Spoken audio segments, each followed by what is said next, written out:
semuanya, selamat datang dan selamat mendengarkan. Perkenalkan, namaku Ziva dan di sini aku akan membawakan beberapa kalimat mengenai tekad Indonesia menjadi mercusuar dunia. Sebelumnya, mari kita lihat diri kita masing-masing dan berterima kasih. Kita harus bersyukur karena kita masih diberi kelengkapan serta kesehatan untuk melakukan aktivitas pada hari ini. Oke, yang pertama. Pada tahun 1958, seorang pemuda Indonesia dianugerahi hak tuan rumah Asian Games untuk tahun 1962 dan baru saja menyelesaikan perjanjian ganti rugi perang dengan Jepang senilai lebih dari 220 juta US dollar. Kedua peristiwa tersebut mendorong Presiden pertama negara Indonesia, Soekarno, untuk mewujudkan visinya tentang Jakarta yang modern dan megah yang dapat menjadi mercusuar bagi negara-negara berkembang di seluruh dunia. Bung Karno juga ingin Jakarta menjadi mercusuar harapan untuk menginspirasi negara berkembang dan juga Indonesia dapat menjadi salah satu pemimpin negara berkembang tersebut.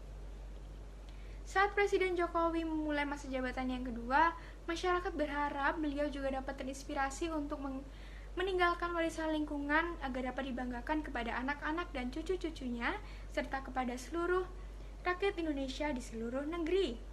Karena pada masa jabatannya yang pertama, beliau sudah meninggalkan banyak serangkaian pencapaian yang mengesankan bagi rakyat Indonesia. Dan dalam mengejar ambisi yang lebih besar di masa jabatan kedua Presiden Jokowi, diharapkan Indonesia dapat menjadi mercusuar bagi dunia.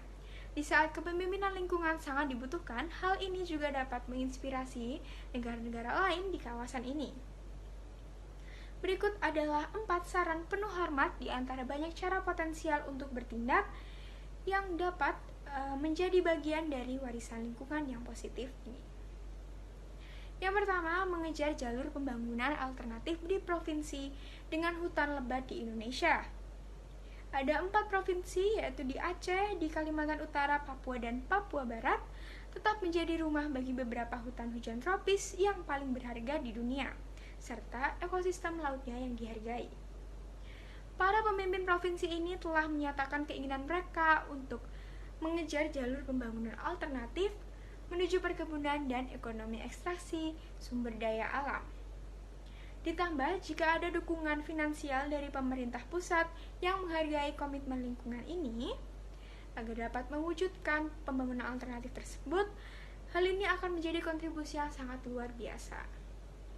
Lalu untuk yang kedua, akhiri kebakaran hutan dan berikan insentif kepada mereka yang mengelola lahan untuk tidak lagi menggunakan api sebagai cara mengelola lahan. Ada 2 pekerjaan, yaitu pekerjaan Badan Restorasi Gambut atau BRG, telah membuat kemajuan yang menggembirakan dalam beberapa tahun terakhir. Dalam cara mereka melindungi dan memulihkan lahan gambut Indonesia untuk kepentingan petani kecil Indonesia dan juga semua rakyat Indonesia yang menderita dampak kesehatan dan ekonomi dari kebakaran tersebut. Yang ketiga, atasi polusi udara di kota-kota dengan upaya frontal penuh untuk membangun sistem transportasi umum yang layak, lalu jalur sepeda, lalu kawasan pejalan kaki, dan regulasi lingkungan yang lebih kuat untuk industri pencemar di daerah perkotaan. Upaya untuk membuat kota-kota di Indonesia lebih hijau, lebih aman, dan lebih menyenangkan untuk ditinggali akan menjadi bagian dari upaya yang lebih luas untuk mengejar energi terbarukan dan transisi energi rendah karbon di negara ini. Lalu yang keempat, yang terakhir, yaitu lanjutkan upaya Presiden untuk mengelola laut secara lebih berkelanjutan dengan lebih banyak kawasan lindung laut, pengelolaan perikanan laut Indonesia yang lebih baik, upaya besar-besaran untuk membendung arus plastik yang mengalir ke laut, dan juga hilangnya lebih banyak barang berharga milik Indonesia. Contohnya ada kawasan bakau. Jika 4 tantangan abadi ini dapat dihadapi secara langsung selama 5 tahun ke depan, kontribusinya bagi kesejahteraan seluruh rakyat Indonesia akan sangat besar. Ini juga akan menjadi kontribusi yang sangat berharga bagi upaya global untuk melindungi keanekaragaman hayati dan mengurangi serta beradaptasi dengan iklim dunia yang berubah secara drastis. Dunia harus banyak belajar dari Indonesia, dan Indonesia dapat memberikan inspirasi besar kepada dunia di tahun-tahun yang akan datang. Ditambah dengan adanya UUD 1945 pada alinea keempat, yaitu kita, rakyat Indonesia, tanpa terkecuali harus bergotong royong, bekerja sama bahwa kita satu saudara dan kita satu keluarga besar NKRI. Untuk mewujudkan tujuan negara Indonesia didirikan, terutama kita para pelajar sebagai penerus bangsa, semua ilmu yang kita dapatkan tidak akan sia-sia bagi bangsa Indonesia ini.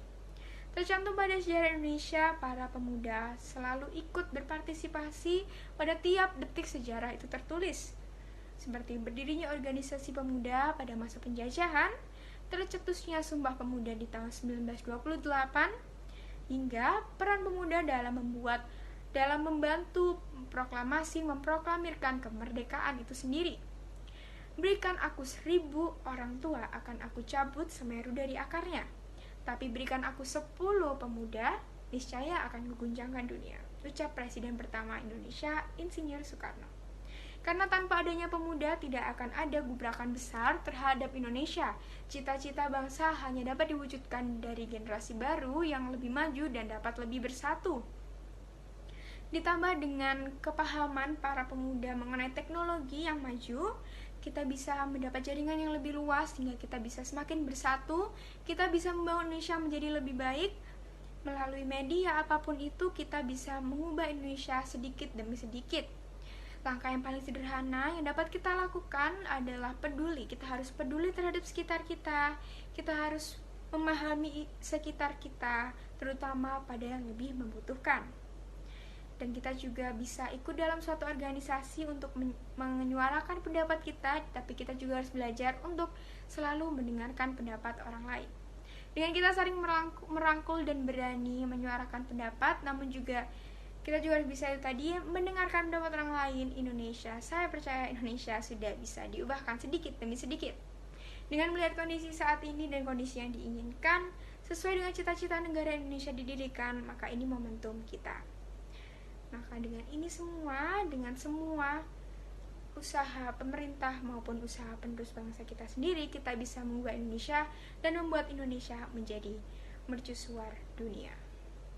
Sekian dari saya, terima kasih, mohon maaf jika ada salah kata. Semoga video ini bisa bermanfaat, semoga kalian suka dengan video ini, semoga kita bisa melaksanakan semua yang ada di video ini. Terima kasih semuanya, semangat dan sampai jumpa.